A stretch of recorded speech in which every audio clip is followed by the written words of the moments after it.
नमस्कार मित्रांनो, कसे आहेत? बरे आहेत ना मित्रांनो? आज आपण चाललोय अंधेरी या ठिकाणी. आता आपण पोहोचलेलो आहोत डहाणू स्टेशनवरती आणि इथून आपण डायरेक्ट अंधेरी या ठिकाणी जाणार आहोत.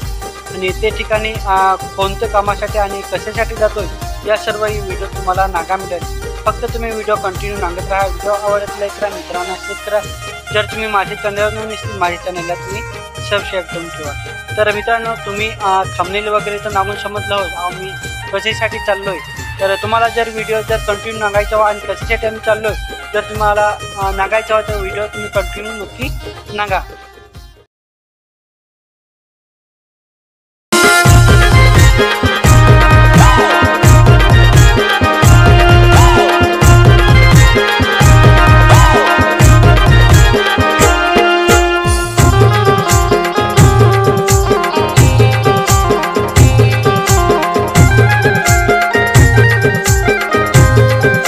नमस्कार मित्रांनो, आपण फायनली अंधेरी या स्टेशनवरती पोहोचलेलो आहोत आणि कोणत्या कामासाठी आम्ही चाललोय विशुदादा आपल्याला सांगतीलच थोड्या टायमाने. तर आता इथून आपण डायरेक्ट कुठे जाणार ते थोडक्याशी तुम्हाला मी दाखवणार आहे. त्याच्या अगोदर आपण विशुदादाकडून थोडक्याशी आपण माहिती घेऊया.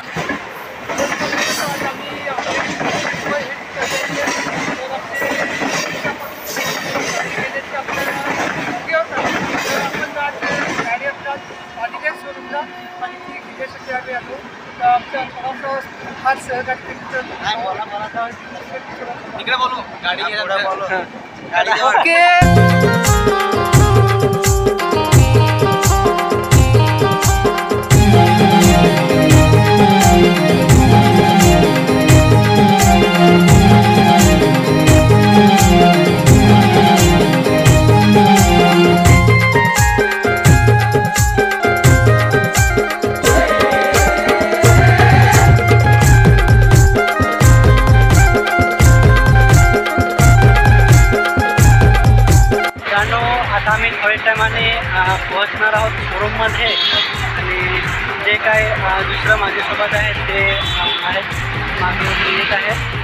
थोड्या टायमाने पोहोचून मला जे काय आहे जी काय आम्ही गाडी घेण्यासाठी जात आहोत, जी काय गाडी बुकिंग केलेली होती ते एक ठिकाणी मी तुम्हाला जाऊन दाखवायचं आहोत. मित्रांनो, आपण जे ठिकाणी यायचं होते ते ठिकाणी आपण फायनली पोहोचलेलो आहोत.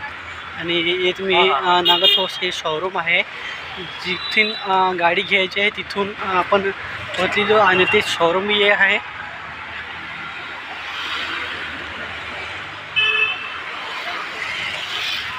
हे बघा, खूप मोठं शोरूम आहे किया मोटर्स.